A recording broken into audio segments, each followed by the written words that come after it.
Today's episode is a little different than our typical episodes, and I am so excited for you to hear it. About a year and a half ago, some networking friends and I started a book club. We would read one book per month and then get on a Zoom to talk about it at the end of the month. Well, it has turned into so much more than that.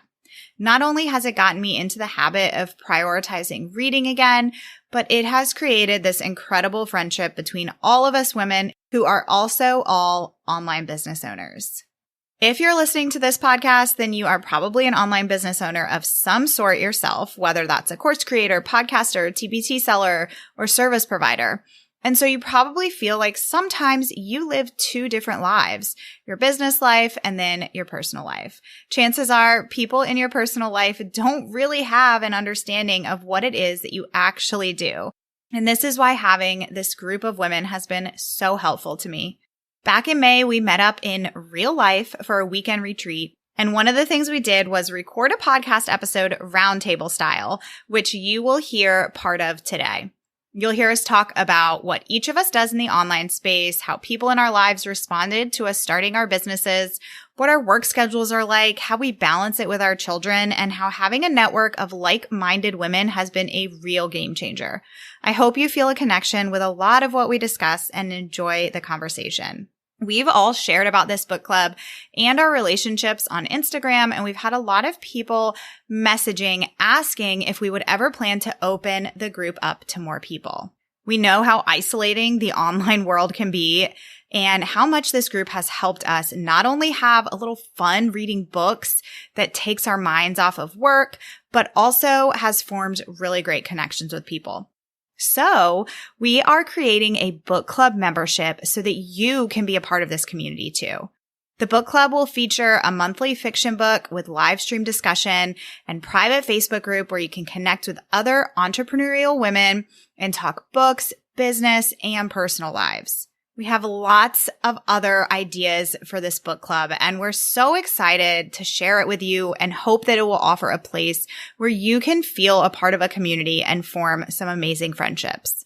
I'm including a link in the episode description where you can sign up for the waitlist so you will be first to be notified when everything is ready to go.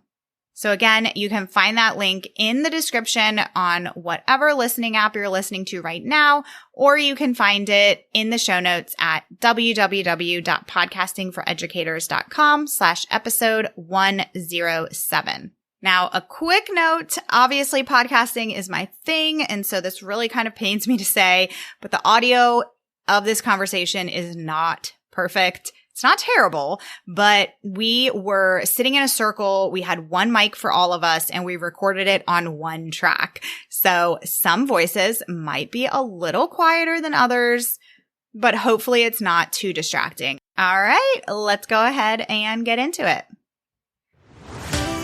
Your podcast is a powerful tool that serves your audience and your business. But how do you manage it all, bring in new listeners, and convert those listeners into customers? That's what this show is all about. Welcome to Podcasting for Educators. I'm Sarah Whitaker, classroom teacher turned podcast manager, and I'm here to help you get the most out of your show, all while making an impact on other educators. All right, we are going to kick this off with everybody going around and introducing themselves and sharing where they're from. So I'll start. I'm Sarah.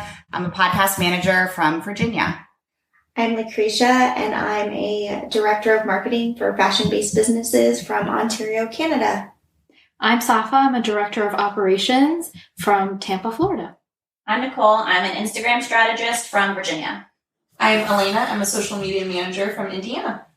I'm Melanie. I'm an online business manager and launch strategist from Virginia. I'm Chelsea. I'm a Pinterest strategist, and I'm from Michigan.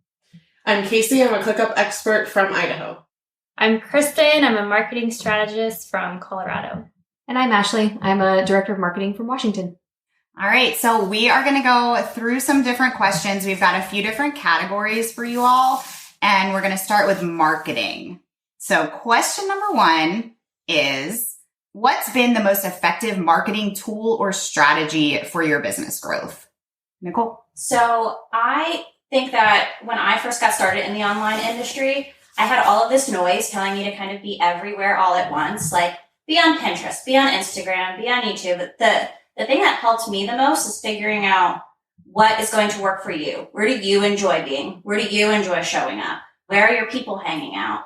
So I think if I were to give advice to anybody, like figure out what works for you. But for me, I found Instagram to be the most fun, entertaining, community building for me and my business.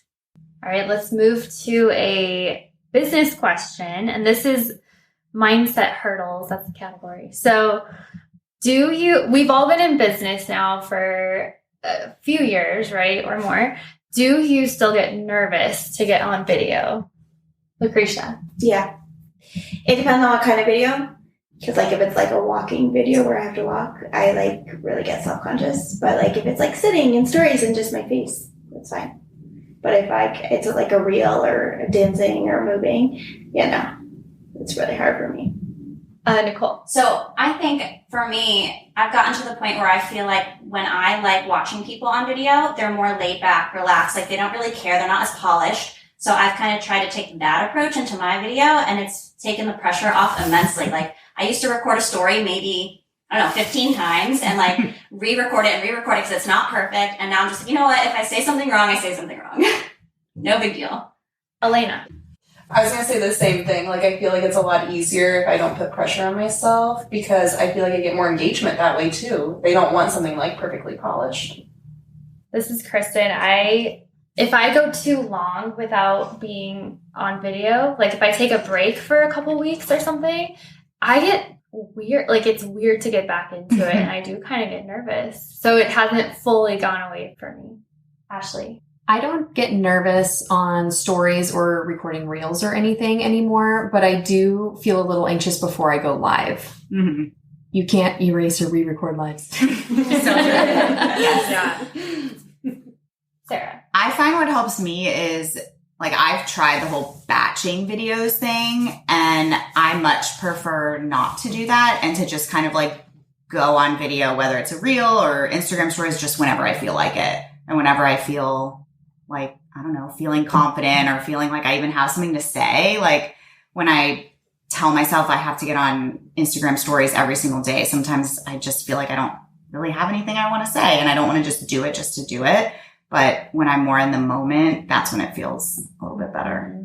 This is Kristen. So piggybacking off what Nicole and Sarah said, if it's more like, I don't know, if it's not so structured and it feels like I'm just talking to just a friend or something and it's like if I feel like doing it in the moment and I don't feel like I have to be, I don't know, scripted or anything like that, that doesn't make me nervous at all. Safa. Yeah, that's what I was going to say. When it's very organic for me, it is a lot easier when I have something to say and I don't feel like I'm forcing myself to come up with the smart things to say or that's going to be engaging. When it's something that is more just like spiritually motivated that I have to share. But also on that, if I'm being consistent, I'm going to have more of those moments. But if I've taken a break, it takes me a lot. I have to kind of do something structured to get me back into the flow of it to keep it going. So if I lose the consistency, I don't have that organic feeling anymore until I push myself to do it and then get back in the flow. Okay. I'm going to choose this next question because I actually hate this question. I hate being asked this question because I feel like I never have an answer for it. And that is, what do you do outside of work/business? And I feel like I'm like, I don't know. What do? I don't know. I go for walks. Does that count? What do you guys do outside of work? Elena? We have a book club. Oh, that is so true. I do have a hobby now. Exactly. And we talk literally every day. So. That's so true. That's a perfect answer. More of the story, get yourself a book club. Yeah. So the book club actually has been a really big thing, actually. Like, it's not only fostering like me reading more, but also this community that we have and these friendships that we've built. And it's become like part of my daily life outside of work. And even though we're all business owners, we talk about everything and we share so much and we're so vulnerable that it's become so much more. But then like with my husband and I, we we have bikes that we love riding. We go down to our green belt along the river. We go camping. We also love just watching TV, just chilling, because we both work a lot. And this isn't the day and age where a lot of people are stay-at-home moms and they can have those hobbies and have we're exhausted. Yeah. We're worked all day. We have kids, we have animals, and then your husband's working all day. And so chilling with some Netflix. I know. I hate when I feel like I always hear people say, it's so tempting to watch TV at the end of the day, but you need to spend that time connecting with your spouse or put your phones away, no screens. But at least for me and Craig, that's our downtime and we do it together. But I very much look forward to that at the end of I feel connected when I watch. I do too. Yeah, we're the exact same. We can be sitting next to each other on the couch watching TV, playing on our phones, and we're at least we're in the same room. Yeah. There's so many nights where he'll come home from work and I'm still working and he's at least I'm right next to you. I don't care how much you have to work as long as I'm with you. Yeah. Casey. We have this thing too where if we have a show that we both like, we have a no phones rule. So we can't use our phones while we're watching this show together. And that really helps the quality time. And also just when you're on your phone, you're not paying as much attention, So then sometimes it will happen where, what just happened? Well, you're not supposed to be on your phone. Yes. So that, we do have that. And we really like that because it does help with the connection of not just looking at your phone all the time. But I don't like this question either, Sarah. I agree because I feel like I'm supposed to say all of these really active, exercise and all these things, and it's or no. knitting. I know how to do all these things. Yeah, it's my day is full. I love to chill on the couch. And the windows. I love having my windows open and just having the breeze come in and read my book, for book club or watch TV or whatever and decompress. And we shouldn't feel guilty for that. Yeah. Agreed. Chelsea, I feel like you might have. Do you have hobbies? I feel like you stay really busy. I'm always busy. Yeah. I don't do well shutting off. And I will fully admit, I barely ever read the book for a book club.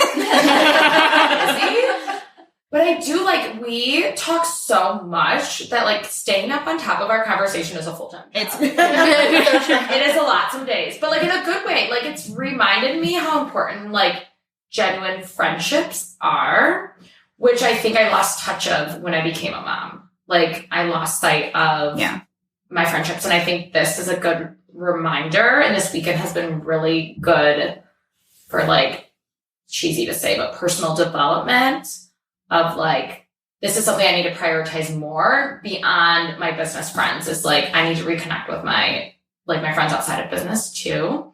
But I'm always busy, always. I'm always active. We're always outside. We're always at the park. We're always doing something.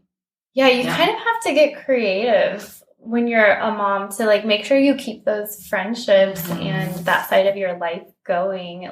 Nicole you're in a mom's club type situation. I'm in a mom's club. We were talking about that earlier. And then we have this and yeah. Ashley, I know you. Yeah, so I have been in this big rediscovering phase of myself. So my kids are almost 2 and 4 now. And for a really long time after we moved into the house, I feel like I lost myself with how much I was doing for the business. And Ellie was an infant and the house was a complete DIY project. So lately I've really been prioritizing things that I want to do. And that's been a very interesting journey, I guess you can say. So I have really enjoyed being in the gym. They get to go to the gym daycare and I get that time to myself, whether it's to focus on catching up on messages, scrolling Instagram, or just diving into my workout and listening to Fit Radio. I've really loved prioritizing that in my day. And it's been tricky because of most of my clients being on the East Coast.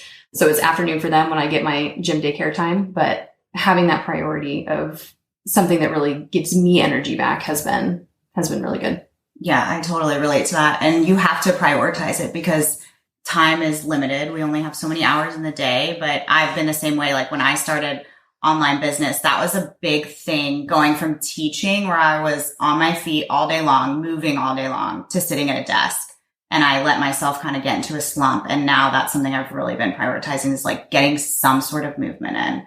Usually it's a workout in the morning, but if not, at least going outside and getting on a walk, because you do. You have to fit that into your day. Safa? Chelsea and I were talking about this earlier, that when things get busy and time gets busy or like money gets scarce, like the first thing we sacrifice is ourselves. And if you don't make the intentional choice to choose yourself and be like, no, I'm not going to sacrifice myself in this. And like my husband and children and everyone will be okay. I'm allowed to do this. I don't have to be the one that always sacrifices. I think that makes a huge difference because I am able to serve my kids and my husband and my business much more when I give that even small bit to myself. And I think book club had a huge part to do that because it really just like, oh no, I have to finish this book because I'm going to let all these other women down and we have to have these conversations. I have to show up on Thursday at 8:30. Like they're going to be there. And it got me in the habit of just like taking a little bit of time to do that and like connect with them. And I think the relationship is so low pressure that we just all show up and we're all there and like just supportive for each other. And I think that helped really trigger me taking time for myself to fill my cup. Nicole? I love what Safa just said. When Casey first asked me about this book club, I was a little hesitant, honestly, because I was like, I already have so much going on.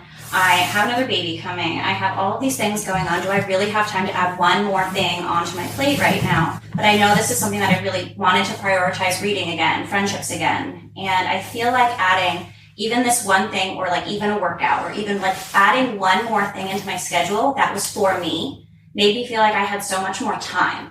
Like, I don't know what it was, but I feel like I'm less stressed and I feel like I have more time to do my business stuff and do like the kid stuff now that I'm actually doing something for me too. Like, I don't know if that's crazy, but that's how I feel about it. Yeah, I love that. I was the same way. I mean, I've been trying to, I'm not always the best in our Instagram chat. I find it very overwhelming, to be honest, especially because I'm like trying not to spend so much time on Instagram.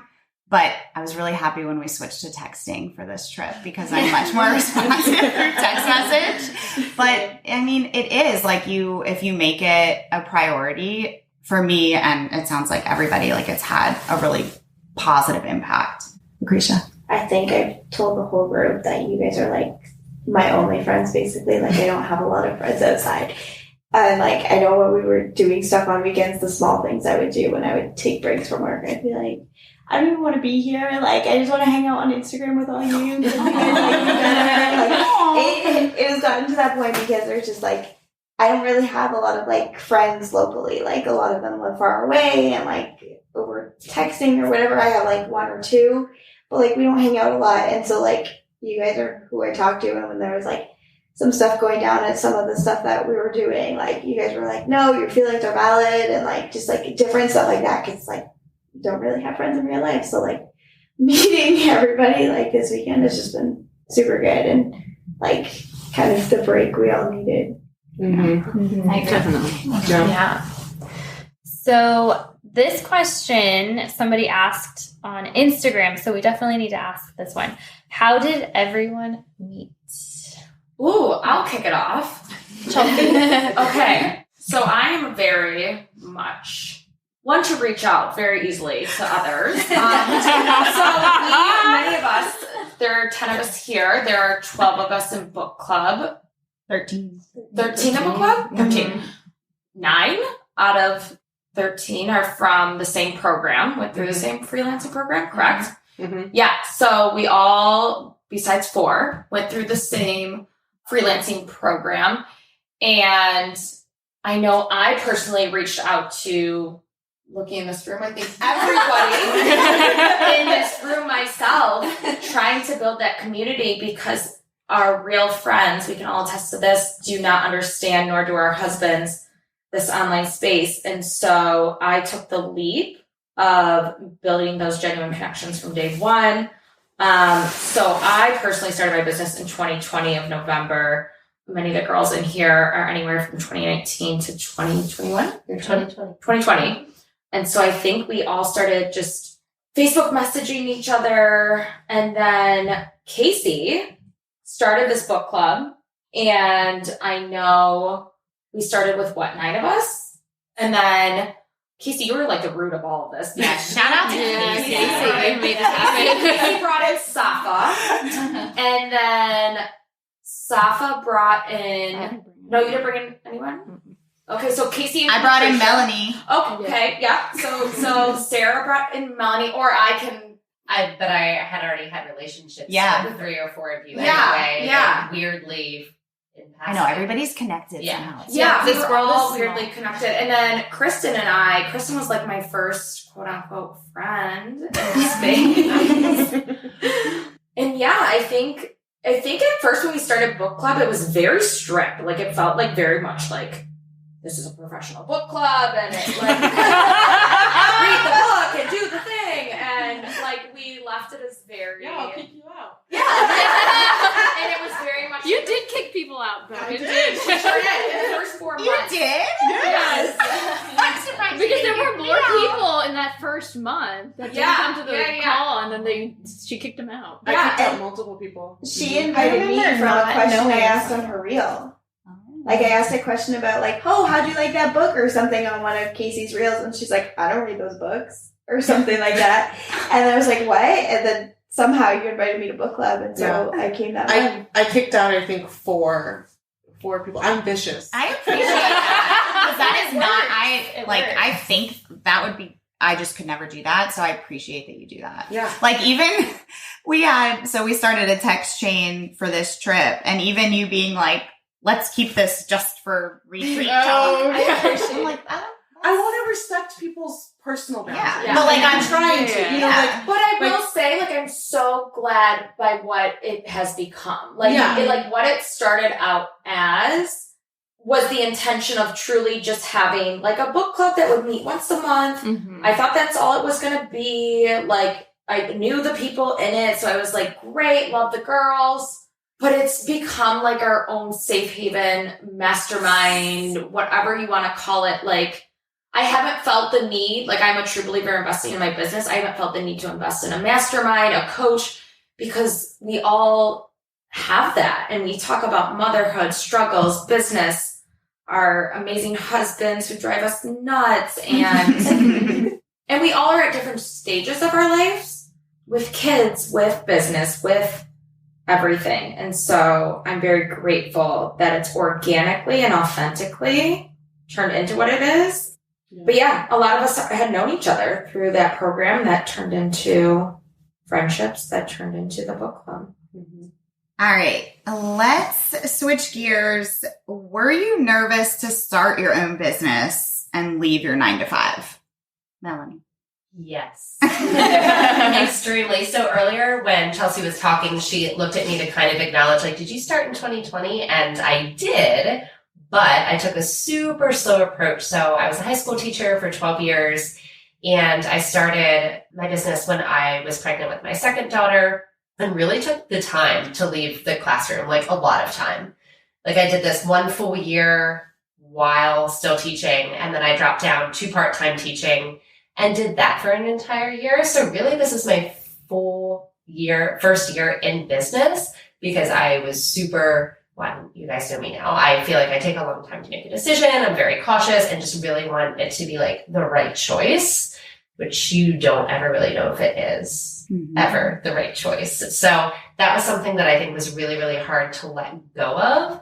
And plus, I mean, some of us in here, former teachers or worked in the school system, like you wrap so much of that in your identity. Yeah. It's like really hard to make the separation of like, I'll still tell people like, oh yeah, I taught for 12 years. Like it doesn't matter anymore. You know what I mean? But like, it's hard to like leave that. You feel like you have to say that. Yeah. I was a teacher. When people ask me what I do, I always say that first. I say I used to be a teacher. Yeah. What? That's not what they asked me. Yeah. Sure. Same. I don't know. It's really hard to make that separation. That makes me feel better, but like also worse because you've been doing this like, 3 years longer than I have full time. Yeah. Because it's not a typical path. Because it's not, you didn't get your college degree in this. And so I feel like when I say I'm a Pinterest strategist, it's like, it didn't come with a college degree, so to speak. So it doesn't feel like my family, my own mother-in-law doesn't see this as a career. Like she doesn't see it. So sure. I think that's why we lead with that. Well, I was a teacher. I do have a master's degree. I have a master's degree. I do. Yeah.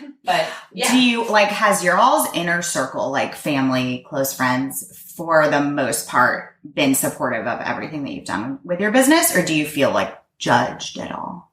I'm half and half. Oh, sorry. I'm half and half.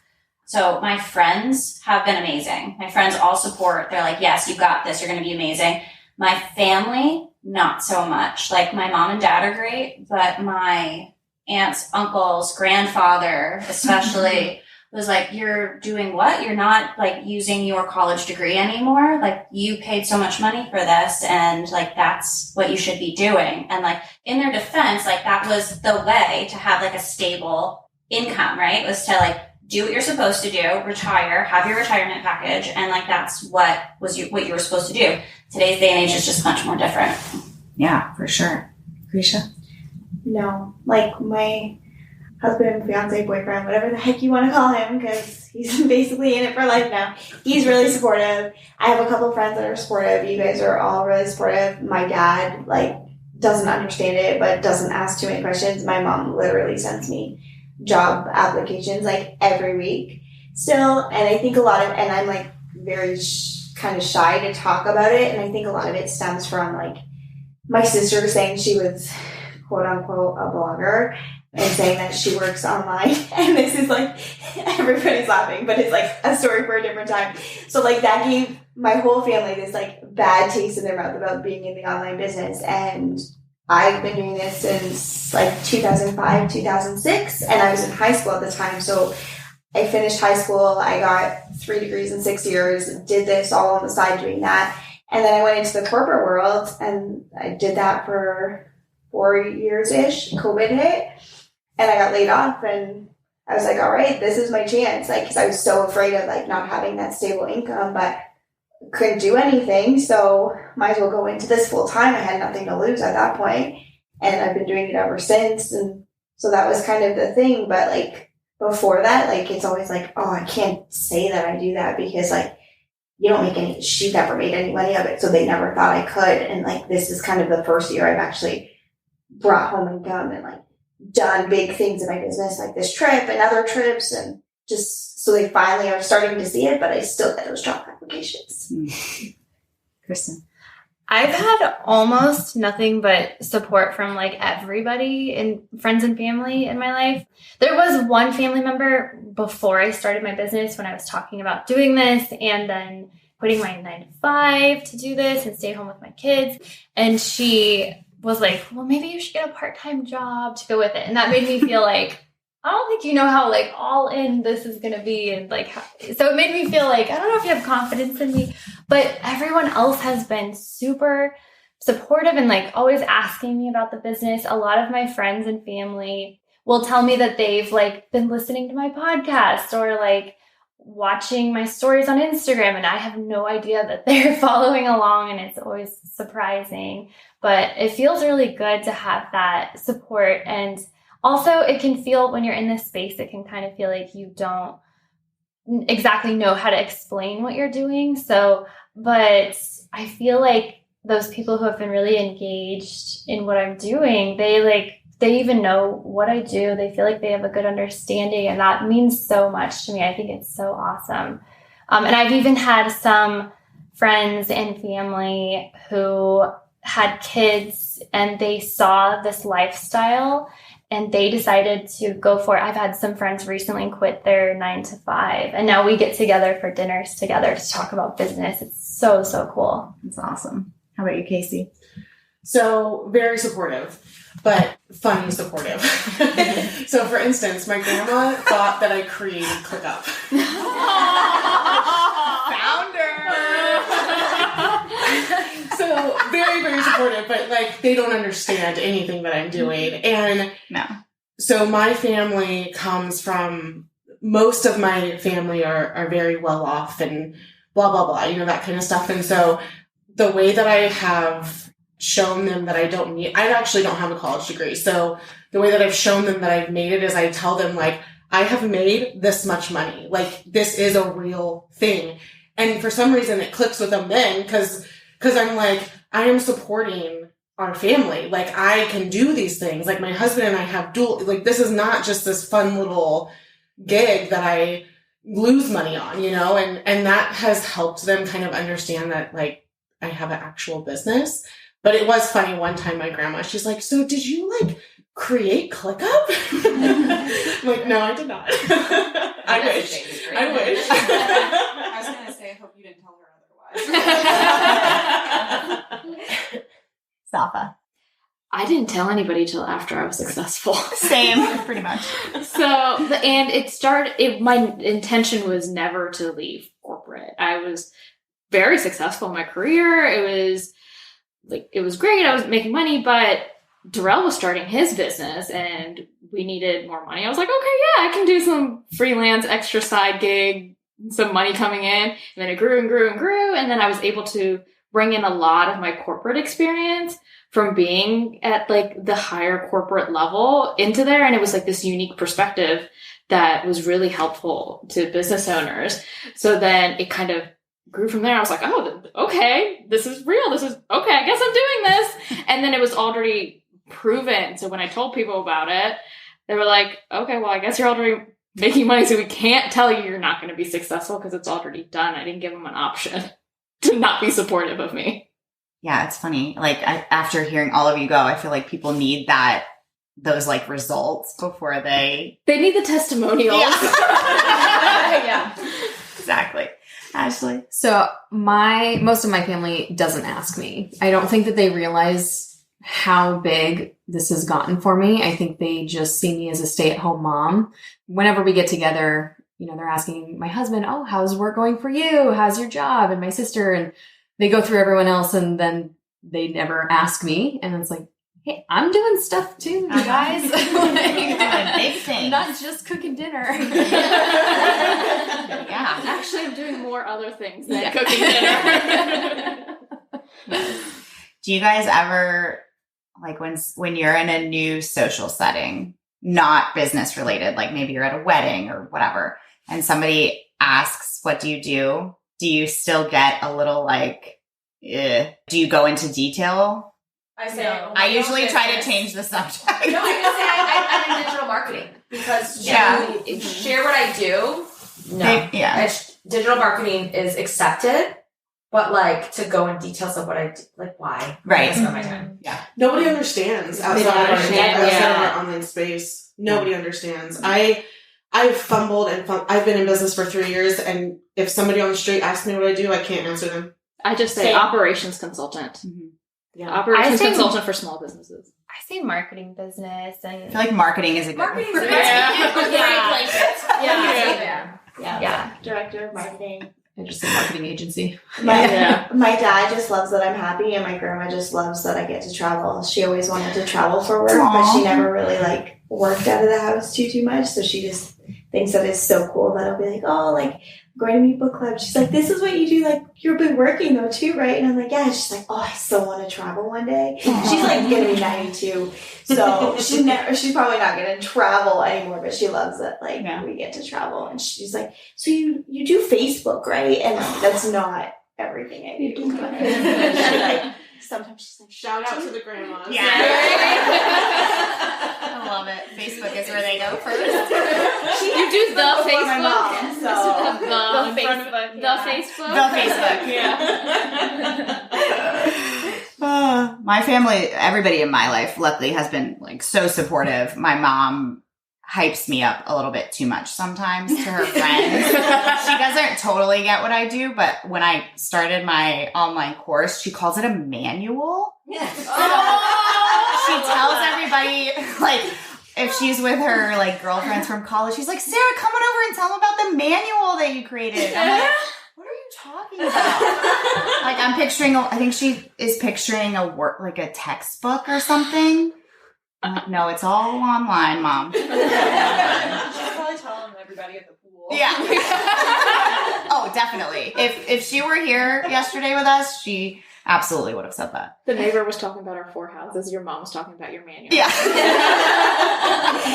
Yeah. My mom is still the one like, you can't charge for that though. Really? Oh yeah. Oh.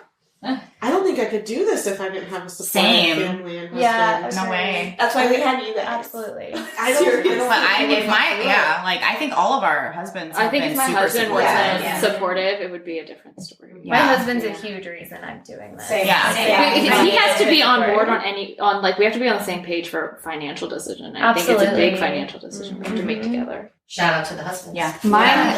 My husband isn't unsupportive, but he's more supportive in it because it's what I want to do, not necessarily because he sees the potential in the business and all of these other things, but he sees how much it means to me and how much fulfillment I get from it. So then he's supportive of that.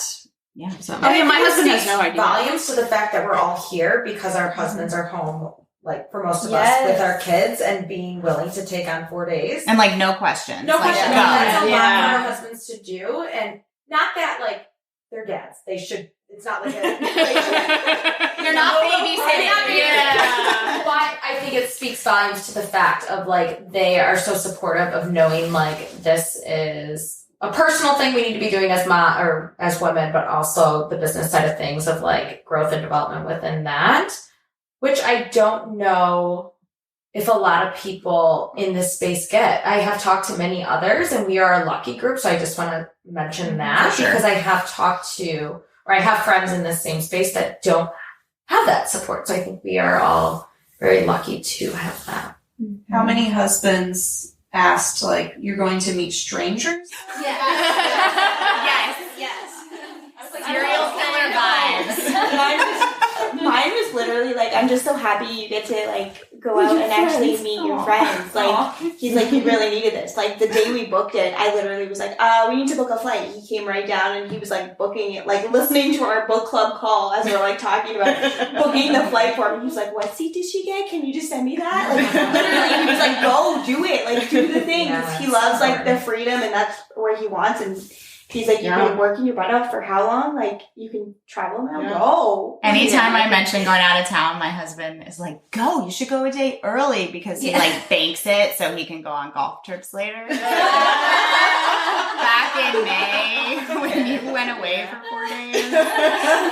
I think for a lot of us at least, like my husband does not understand how this works. He's like, it's obviously working, which is fine. I don't understand how you do it, but like sounds good. But I think for a lot of us, they support us and not necessarily like they obviously support the business, but it's more their faith and support of us.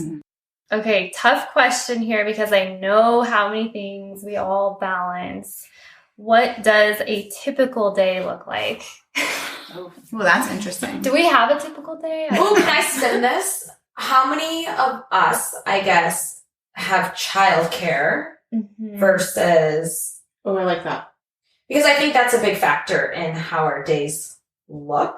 So, like, I have part-time care. Melanie, you have part-time care. Elena. The days that I'm doing the online stuff, I don't have any childcare. Don't care. No, don't. Nicole, you have your husband to support, but not official. Yeah, my husband's there in the morning, and then I work in the morning, and then he goes to work in the afternoon, and then I'm with the kids. Safa does not have childcare. Zero childcare. Sarah's daughter is at school. Kristen does not. I have childcare for Carson, just So a for couple one, days yeah. a week. And then Not Ashley, you have them both, right? I do have them both. We have a babysitter that ideally comes for 4 hours a week. 4 hours a week? Yeah, 2 hours on Wednesdays and 2 hours on Thursdays is what our schedule is, but oftentimes things come up for her, so it doesn't always happen. But that is my quote unquote predictable That's why childcare you have the schedule. gym. That's why I have the gym. Yeah. That's oftentimes where I'll try to do an hour in the morning and an hour in the afternoon so that I get to have a little bit on both ends of the time. But yeah. And I think our hours have shifted depending on our phase of life. Like, I think, like, many of us in this room have added on a little one since being in book club, which I know has shifted. So, like, maybe we can share how many hours. Like, truly, I only get 16. I mean, that's not only. I get 16 hours of undivided, whereas I used to have 25. Casey, you have what, like 35 hours a week? But you only work 20. Well, I don't have kids. You don't have kids, right? But so I can work, but whenever your I want. ideal But- week is only 20. But yeah, I work roughly around 20 hours a week on regular, yeah. Melanie, you're at what? I get about 20 hours, but it's very divided, right? Because I'm so blessed to have my mom move to the area, but she watches the kids in my house, which is a very smallish townhouse. So if someone's having a meltdown and I'm not on a Zoom call, I go down and help her, and then I prep lunch, and then I help with nap time. So I think I get about 20 hours, but I'm blessed to get an hour and a half at a time of focused attention. So it's very broken. Elena, how many hours do you work? I'd probably say about 10 to 15, depending on the week. Nicole? I work 20 hours a week. 20, Safa? It depends on how tired I am, because I will probably get maybe an hour, maybe 2 hours during the day, but then I try to do from 8 p.m. after bedtime till about 11. So what's that, about like 3 hours? Yeah, it's like 5 hours a day. So like 5-ish hours a day. And that's like I have high energy, because some days I'll be like 8 p.m. I'm going to sleep because I can't go. So I think it varies from 8 to 10 to 20 hours a week. I want to mention too, though. So we're all saying like we don't work, full 40 hours. We have kids, all these things. We all have such successful businesses. Yeah. And we're like in these pockets of time. I mean, you guys, you're the moms, not me, but in these pockets of time, you guys you're so efficient that you're getting so much done to have this successful business, to leave your teaching job. A lot of you guys were former teachers, to leave that teaching job and replace that income and not have to work, 40 hours to replace it. So kudos to all you guys. Well, we've also been very smart in building teams or building hiring Casey to build ClickUp for us. And things like that. Yeah. So Ashley and I talked about this, like as moms, because we're so used to working distracted. So when we do get that focused amount of time, I can get like a whole day's worth of stuff done in 2 hours and just bang it out and get it done. It's like, exactly. Oh, weeks worth. Like we don't have an option. And I often think about it. I was like, if I had 40 hours, I can't imagine where I would. Exactly. Like I can't imagine what I would be able to do. Like all that clarity, so much creativity. Even just this weekend, having that clarity of thought. Yeah. I was just like coming up with ideas for like everybody. I was like, oh, like all of this stuff. So it's definitely. Sometimes it's not really a choice to have this successful business in that pocket of time. It's what I have to do, and it is hard, and it is something we make it work because that's all we have available for us. So it's definitely not like, oh yeah, I only work 20 hours. It's like, no, that's all I have. Yeah. But you do though. You do. Because I don't have kids and I do only work 20 hours. So if you didn't have kids, you would still only work, maybe even less, because you guys are more efficient, probably more efficient at distracted work than obviously me. So you do. So Sarah, are you on your daughter's schedule? Like, do you only work? Yeah. So I work about 6 hours a day. Okay. So you could work 25 hours a week. Yeah. Well, no, more. 30. I would say. I think Fridays are off, but yeah, that's my life. Yeah. And I used to work more, like her she's in kindergarten this year, and it's been really great actually, because she gets home earlier than she did when she was in preschool or daycare, whatever you want to call it. And so when she gets off the bus, like I'm done. I've been lucky because I've always had some sort of support. Like in the beginning, I only had a couple of hours a day, but my parents have always helped, or she's been in some sort of childcare. But I just, like when I first started my business, the whole nap time hustle thing seemed amazing. I hate that so much. Like if she's home, I don't want to be at my computer, but I'm allowed to do that because she goes to school. Like having a school-aged kid, it really does change everything, because when they're home with you, you only have so many options of when you can work. So I have really been trying to walk away from my computer because there's always something more that I could do after she gets home. You brought up the nap time hustle, and it's so hard because you get in the zone, but then in the back of your head. It's really hard when your kid doesn't nap too, because that was my reality. So the nap time hustle, was like the hustle without the nap. Yeah. But even like sometimes you might get a 2-hour nap, sometimes you might get a 30-minute nap. Yeah. And then you're like really in the zone, you're really going, and then it's just like, and then you get frustrated. You don't want to get frustrated. No, You yeah. don't. No. And it's not them. It's just like, I thought I was going to get 2 hours and now I'm behind and now I'm working the nights and like. I didn't do this other thing because I thought I was going to have this time and then I Right. didn't get this time. We're constantly, our kids are constantly sick. It's always like, even though I say I have a 16-hour work week, like something's always very coming. And Chelsea, you touched on this. But we all have other supports in our business too. So it's not just 20 hours that our business is going. We're investing in other people and outsourcing and systems and automations that's putting more hours into our business. Our businesses are getting more hours than just our hours to get them to this spot. So I think there's a lot of misconception on like, you can be a millionaire in 20 hours a week. Like, yeah, maybe my 20 hours, but like, other people's 20 hours are also going into my business. And it takes you a while to get there. You don't start out with 20 hours. Like, I started at like 60 hours. I was like pavement to the ground. Yeah, because you're like, I'll work for anybody who will pay me. Yeah. Sure. If I had My first client paid me $15 an hour to go on her Instagram and reply to stories. Mm-hmm.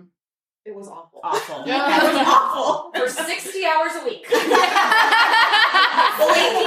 Speaking of, can we all go around and say what we started doing when we started our business? Oh my god. Like first gig. First Yeah. client. So like that. So this is Kristen. I started as a virtual assistant. Casey, you said virtual assistant. Virtual Chelsea. Social media. Customer support, replying to inbox emails. Virtual assistant, I guess email management too, and it was terrible. Yeah.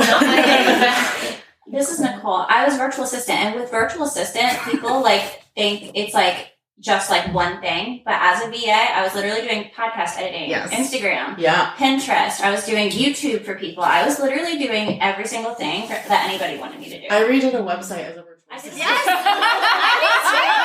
I'm like, I've never even heard of WordPress. Sure. I think that's a way though to try to like. It was good to like figure out what I wanted to do and what I didn't want to do. For sure. Yeah. I did branding and strategy as a virtual assistant. And then we learned to specialize and charge more. And specializing is key. where it's at. All right, we're going to wrap this up. Thanks for listening. Bye! Well, I hope you enjoyed listening to our roundtable talk. One takeaway that I want you to have is to find some people who you can be in community with and have support from who just get it and get what you do and get what it's like to have an online business. It can change everything. Don't forget that if this book club community is something that you would like to be a part of, you can join the waitlist by clicking on the link in the description for this episode. Thanks so much for listening, and I'll see you here next week. Thanks so much for listening to today's episode. To keep this conversation going, connect with me on Instagram at Podcasting for Educators. I'm always looking for an excuse to talk about podcasting. If you're looking for support in launching, managing, or growing your podcast, check out my online course, the Podcasting for Educators Prep School, at podcastingforeducators.com/prep school. I'll see you here next time.